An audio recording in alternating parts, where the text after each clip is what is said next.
You will hear a man talking to a receptionist at a hotel. First, you have some time to look at questions 1 to 7.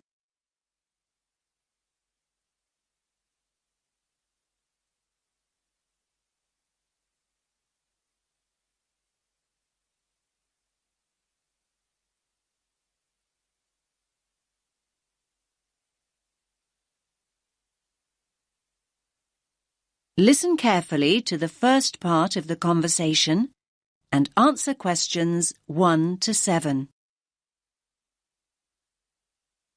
Good evening, sir. Do you have a reservation? Yes. Let me just check I've got everything.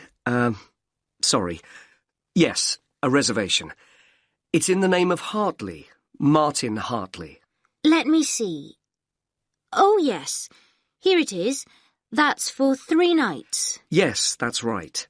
Do you need my passport? I just need to take the number as a form of ID. No problem. Now, can I just ask you to fill in this registration form, please? Actually, no. You see, I've broken my wrist. Yes, I noticed that. I'm afraid form filling is something I can't manage right now. Not without a lot of pain, anyway. Oh, dear. I'm sorry, sir. But don't worry. I can complete the form for you. That's very kind of you. What do you need to know? Well, let's start with your name, of course. So that's Martin, Hartley. That's Hartley. Thanks. And your address? 45 Carlisle Way. Could you spell Carlisle for me? Sorry. It's Carlisle.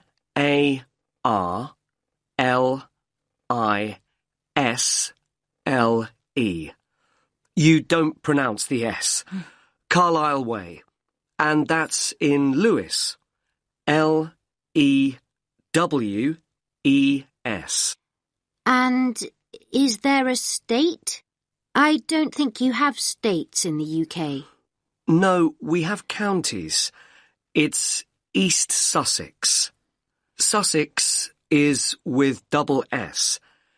The postcode is LW4 6AU. Do you want my phone number? Actually, no. We contact people by email now. Ah, yes.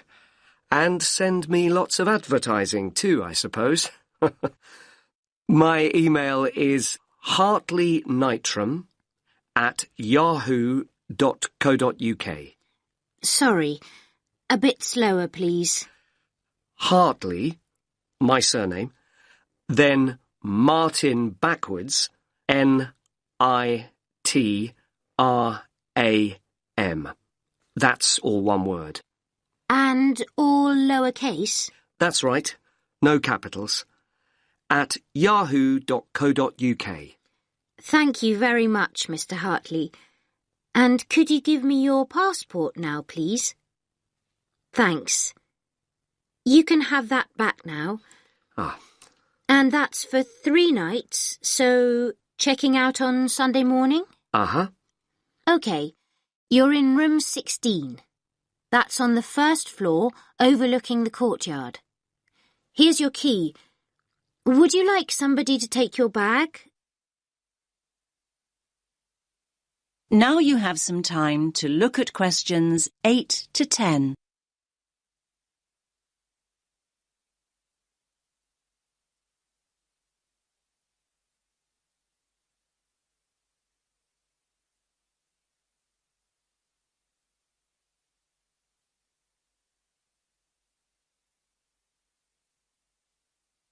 Now listen to the next part of the conversation and answer questions 8 to 10. Do you have a map I can take? Yes, of course. We've usually got lots of them here. Somewhere. Ah, yes. Here we are. Thanks. Could you show me where we are exactly? Let me have a look. Yes. This is our street here, Avenida Constitución. The bigger hotels are marked, so let me just see which one is us. Here. Yes, here. This is Hotel Columbus, just before you get to the museum. I say just before because that's the way most people get here. I mean, coming from the main square where all the buses stop, or from the station. Yes, that's the way the taxi came in from the airport. I thought we drove past the museum, though, just after we went through that big square you mentioned. Ah, you probably mean here. That's actually an art gallery. It's worth having a look round, but the museum's more interesting. I think so anyway. Thanks for the tip. I hope I get time. Right, well, tomorrow I've got to be at the conference centre. They told me they'd put me in a hotel that wasn't too far away. Oh, yes. The conference centre's not too far at all. Let me see. Yes, down here. You can walk there in 7 or 8 minutes. Just cross over the road and go straight down this street here. That will take you towards the newer part of the city. Walk on for a couple of blocks, and then when you get here, you just have to go right a very short distance, and then you'll see the conference centre above the other buildings. It's quite big. I see. That all looks quite straightforward. Thanks very much. My pleasure. Have a nice evening, sir.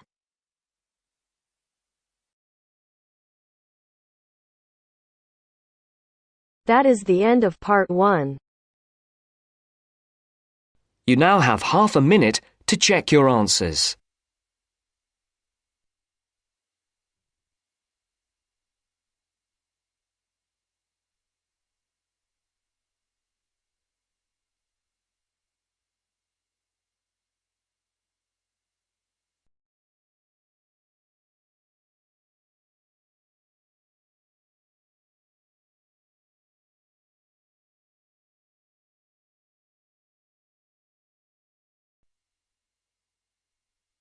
Now turns to part 2.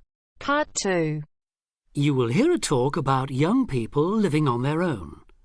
Listen carefully and answer questions 11 to 12.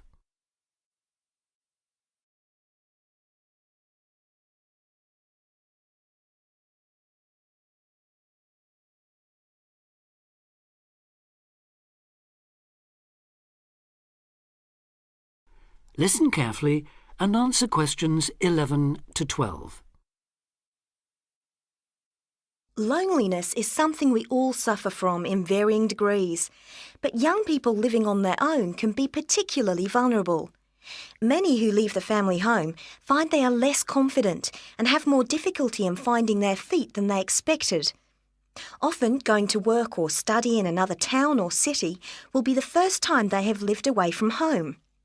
Although this may sound like an adventure for those dying to get away from the glare of the parental eye, for others it is a daunting prospect which generates apprehension, uncertainty and even fear.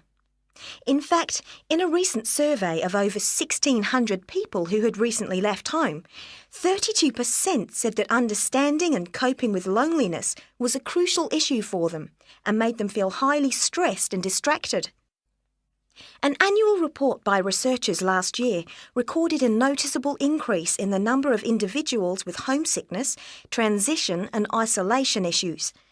Acknowledging that feelings of loneliness and isolation could impede progress at work or study, they examined the number of people using the welfare and health services.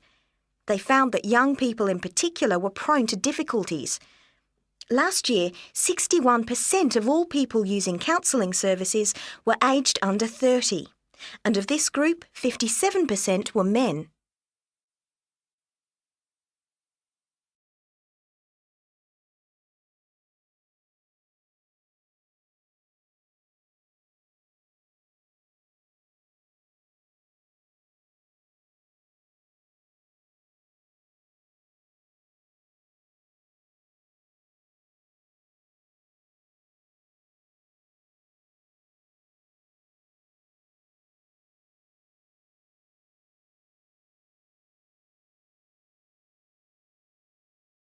Now listen and answer questions 13 to 20. Leaving home involves a major change in lifestyle, work patterns, and degree of independence. You will be away from home, family, and friends, and are no longer supported by familiar surroundings. For this reason, in the first year, a lot of young people suffer from loneliness. Ironically, this sense of isolation comes at a time when you are likely to be surrounded by people most of the time. Living in a busy city, travelling on crowded buses and trains, you will be constantly among people. But this can sometimes compound your sense of being alone. Seeing others who appear at ease among large crowds, mingling and making friends, can make you feel excluded and inadequate. Adapting to a new environment makes people uncertain of what to do or how to behave, and breeds insecurities which can make for a real sense of isolation. It is often those who are more used to being on their own who deal best with the transitional period of leaving home. Other reasons for feeling alone include high expectations of the big city, where you have the best time of your life and meet lifelong friends. It may be the first time you have had to make new friends since you started primary school, and perhaps you are reluctant or finding it hard to replace old friends whom you miss. There are also pressures to juggle work and socialising, which may leave you feeling left out. Or it could be that you have a long-distance relationship and feel torn between your new lifestyle and that special person who lives so far away. Because loneliness can leave you with a sense of low self-esteem, where you become self-conscious and feel you have been rejected, it is very difficult to overcome. You may be reluctant to even try and make new friends or take part in social activities, and will also find it difficult to say no to things, leaving you feeling exploited and weak. One of the ways of combating loneliness is to remember that it's not your fault, and that it's something everyone has to deal with, despite appearances. Counsellors advise those feeling lonely to speak to someone they know about their feelings. They also ask them to consider joining groups and societies, and to get involved in activities which interest them as a way of meeting more people. Of course, overdoing it and jamming your schedule with too many things just to avoid being alone will not work. But meeting others with common interests may be a step forward. If you still feel like you need someone to talk to, you could try group counselling, where you will be able to talk to and receive support from a small number of people with the same difficulties as you. For more information or to be put in touch with an individual counsellor, contact the local town hall support services. That is the end of part 2.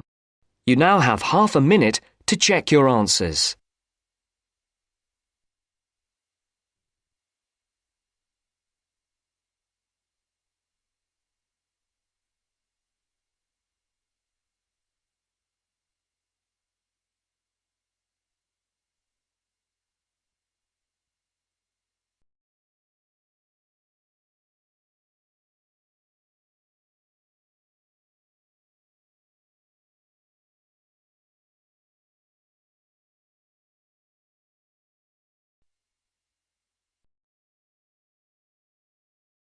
Now turns to part 3. Part 3. You will hear two students talking about reading. First, you have some time to look at questions 21 to 24.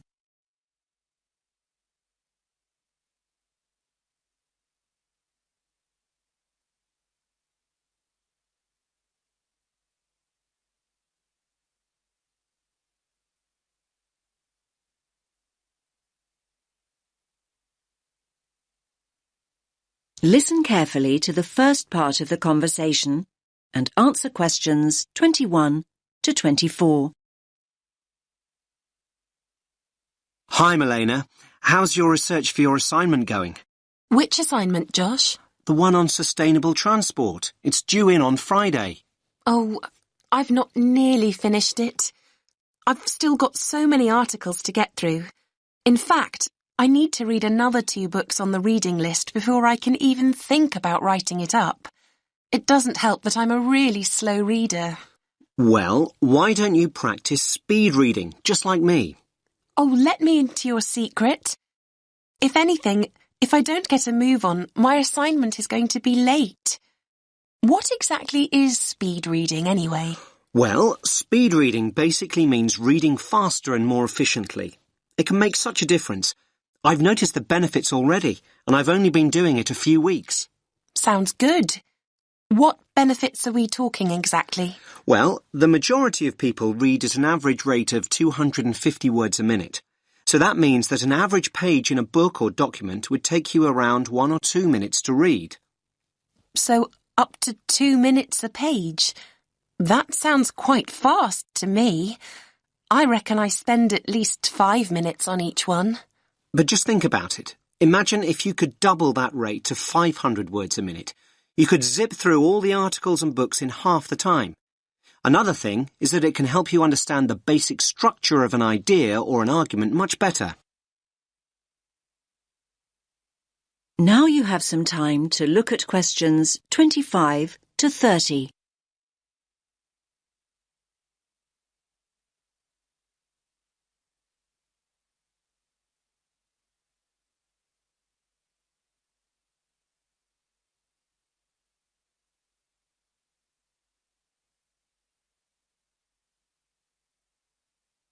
Now listen to the next part of the conversation and answer questions 25 to 30. You make speed reading sound like some kind of sport. Well, actually, speed reading is a bit like playing sport. I like to think it's similar to running. Running? Much too fast for me. I'm more of a jogger. You're not selling it to me very well. Okay, but just think about what it takes to be a fast runner. You can learn the techniques, but to get really good at it and build up your speed, you really need to practice. But athletes train for hours every day. That's true, but your reading speed can improve if you practice a few basic techniques. The first thing to do is to actually find out how fast you're reading at the moment. So, time my current reading speed. But I read so slowly, it will be really depressing to find out just how slow I am. Believe me, timing yourself is a really good idea and it's so easy to do. There are lots of online speed reading tests. You just enter the words reading speed test into Google and loads will come up. You could also do a reading comprehension test and see how well you understand what you're reading. I don't know. But remember to read at your normal speed and time yourself on a few different pages. The average of your times should indicate your average reading speed. What do I do next? Well, the next thing to do, and this is really important, is to get rid of distractions. I used to think that music in the background while I was reading was a good thing, but it wasn't for me. I found I increased my speed by working without any noise whatsoever. I usually read in the library, but there always seem to be people talking around me. Well, try using earplugs to block out all the distractions. Another important thing is to set yourself targets. Basically, if you know what your goal is, you're more likely to achieve it. My goal? Well, that's easy. I need to find out about the problems of accessible transport in Africa and then think about some solutions. I know what I need to do, but I keep skipping back to a sentence I've just read. And at other times, I go back a few pages just to make sure that I've read something right. I know what you mean. Actually, a lot of people do that when they read. They reread material when they don't actually need to. It's called regression, and it's important to get out of the habit of doing it. You can reduce the number of times your eyes skip back by running your finger or a pencil along each line you read. Your eyes will follow the tip of your finger, and this helps you avoid skipping back. Why not give it a try? Yes, I think I'll give it a go. But I suppose the first thing to do is find out what my reading speed is. What a thought!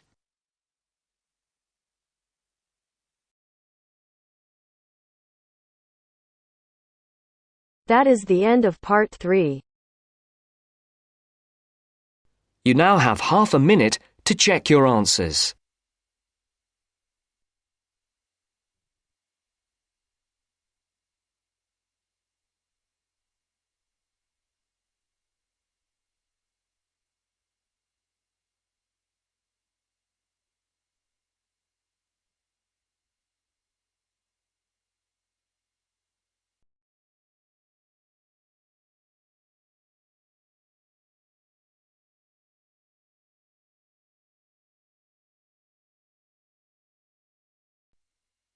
Now turns to Part 4. Part 4 section, you will hear an introductory lecture to a course on Southeast Asia. First, you have some time to look at questions 31 to 40.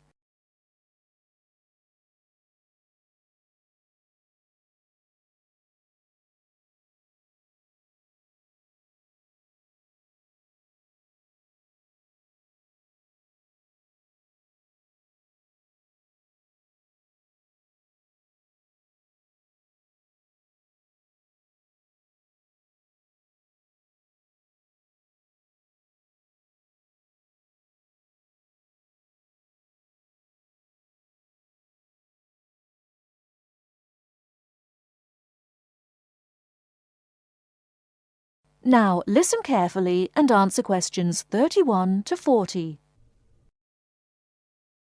My name is Paul Stange. I'm coordinator of this course. It's called Southeast Asian Traditions.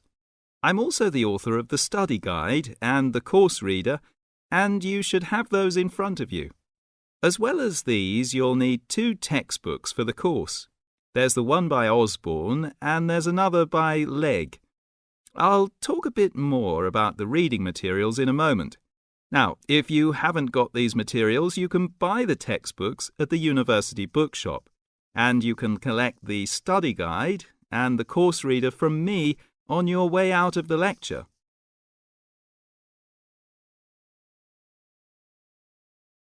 The purpose of this lecture is simply orientation. What I'm going to do is introduce myself, talk you through the course, and give you some additional advice, apart from what's contained in the study guide, on dealing with the various assignments for the course. First of all, the materials. You'll find the 2 textbooks very clear, and they give a good basic coverage of the history of the region. Most of the reading materials in the reader are fairly easy-going, but I have to warn you that 2 of them are quite difficult. These are the readings by Smale and Bender, and of these 2, the one by Bender is perhaps the more challenging. But don't let that put you off, because understanding these 2 readings is important to help you develop a clearer understanding of the cultures. In other words, they'll help you acquire greater sensitivity to the differences between the various cultures in the region.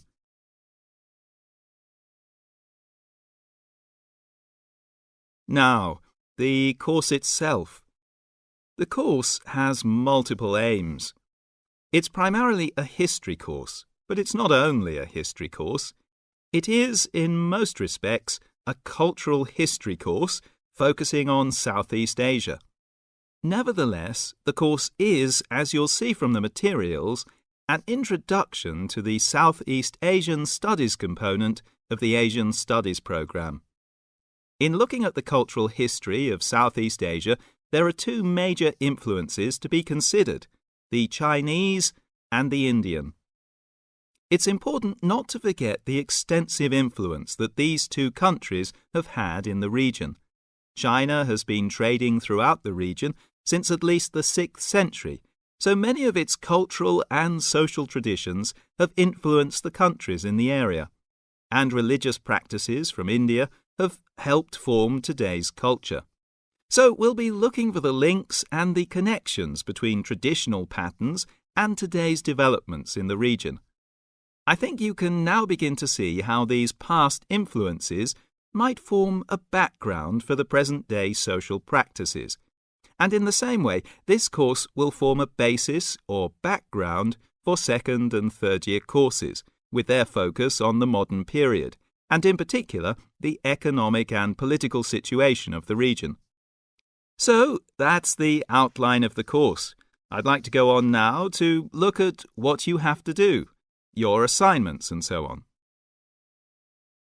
That is the end of Part 4. You now have half a minute